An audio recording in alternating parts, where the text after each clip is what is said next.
The Tigers are coming to invade the state of Georgia this week. Clemson will visit Georgia Tech at Bobby Dodd Stadium on Saturday at noon. And then 7 hours later, Auburn will be at Georgia. Two great rivalries on the same day, some 70 miles apart. We can only hope the matchups on paper turn into instant classics, because on paper, these could be two great games.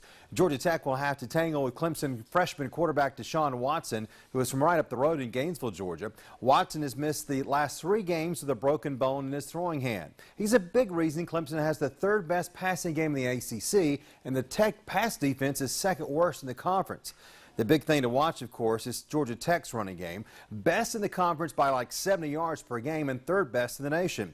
Against Clemson's rush defense, which is 2nd best in the ACC. The Yellow Jackets expect Zach Lasky back. He missed 2 games with a shoulder injury. Sinjin Days, who had back-to-back 100-yard games as the starter in Lasky's absence, will also be a factor. The game will probably come down to the quarterbacks. Watson was so impressive before his injury, and Tech's Justin Thomas is a big reason the Yellow Jackets are 8-2 this season.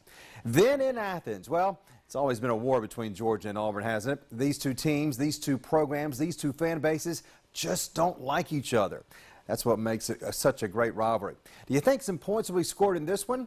The Bulldogs lead the SEC with 43 points per game, while Auburn is 3rd at 38.7 points per contest. We thought Georgia had been running the ball a lot. Well, Auburn actually leads the SEC with 286 rushing yards per game as a team, while Georgia is 3rd with 256 yards rushing the ball per game. That's where this game will be settled, on the ground. Auburn's Cameron Artis-Payne leads the SEC with 1,190 yards on the rushing game, and Georgia's Nick Chubb 3rd with 895, but he's not even going to start. That's because Todd Gurley is coming back. Yes, Mark Richt confirmed on Monday that Gurley is still Georgia's starting running back.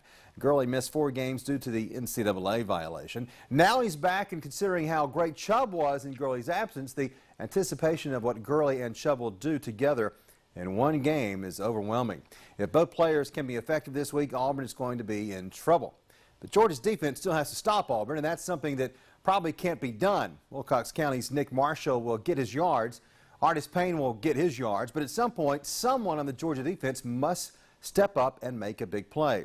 Both Georgia and Auburn have 2 losses, so this luster on this game is down a little bit, but Georgia still has a lot to play for. Missouri loses at Texas A&M. The Bulldogs are right back in the driver's seat to be in Atlanta for the SEC championship game in December. But it wouldn't matter if these two teams were 0-9. This is a rivalry game. It's going to be a night game on a cool November night in the Classic City. You really can't write a better script.